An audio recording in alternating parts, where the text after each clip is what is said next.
So here we go. Dr. Rodriguez, Professor Rodriguez, introducing today the basic soldering course. This course is for anyone who desires to learn the basic skills of soldering. Soldering and fabrication, essentially this is what it is. All right, so here I have my bench. All right, and in my bench I have a number of tools. You don't have to have all these tools, but I want to point out the essentials of what you need. First of all, before you do anything with soldering, it's probably a good idea to have a pair of safety glasses. One that comply with the ANSI standards. Any safety glasses will do. You want to protect your eyes. All right, so that's number one. You'll be working with metal that will melt and that essentially can jump over to your eyes. You don't want that. As a matter of fact, I'm going to make a note here. I'm not liable for anything that happens to you. This course is for demonstrations purposes only. Anything that you do based on the information presented here is at your own risk. I am not liable for this. So I have my greatest desire to help many of you worldwide to learn these important soldering and fabrication skills. But once again, I am not legally bound to this information. You can use it at your own risk, and there's really no high risk or risk involved. I've never had an accident in 15 years of practicing fabrication and electronics. But you want to be careful. So safety glasses will be the first thing, right? In addition to the safety glasses, you could actually use, in some places require that you use gloves. All right, so I have my gloves here. You don't have to have gloves. These gloves are not exactly to not burn your hands, but to not contaminate the pieces of equipment you're working with, okay? So primarily your glasses should be worn out if you're going to practice the skill. All right, in addition to that, you will need equipment. And I have all sorts of fancy equipment. You don't need anything fancy. This is a soldering station that I invest about $75 on it. So you can have anything like that.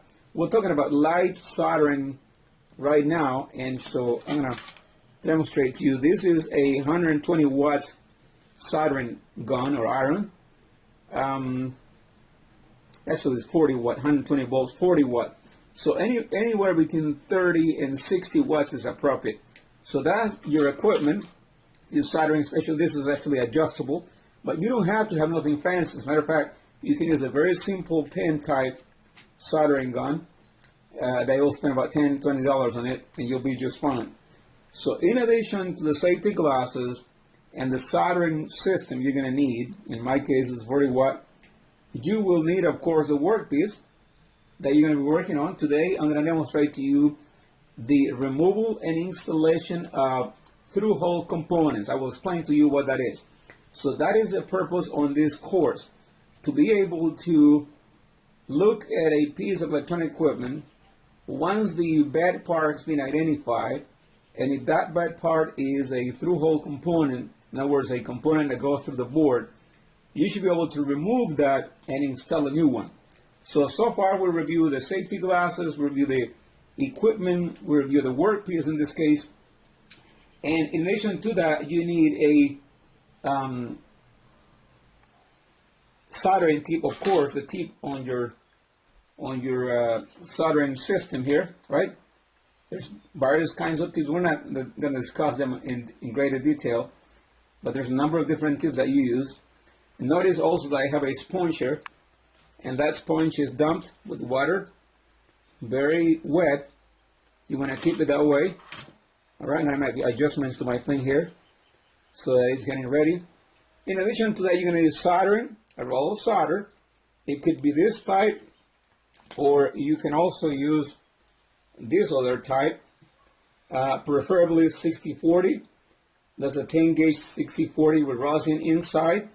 60 is the combination of metals inside, which provides the performance that you need for the soldering operation. So either way, all right, I got 60-40 on both cases with rosin inside. Okay, you will also need a form of the solder. We call this solder wick, and I have actually made my own solder wick by basically removing the insulation from a stranded cable. This is one very inexpensive way you could do this. You can buy the rolls of soldering wick, but in my case, I'm using, again, stranded wire, which I removed the insulation from it, and there is my soldering wick. So, additional tools you can use. I have a little tweezer here. That's ideal, but you don't have to have it.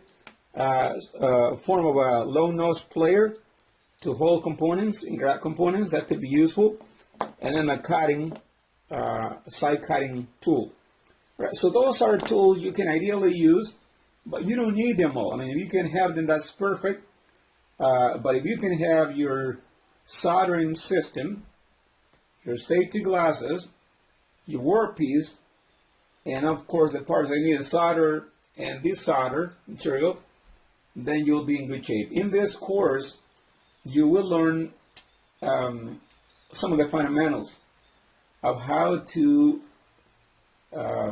repair an electronic piece of equipment.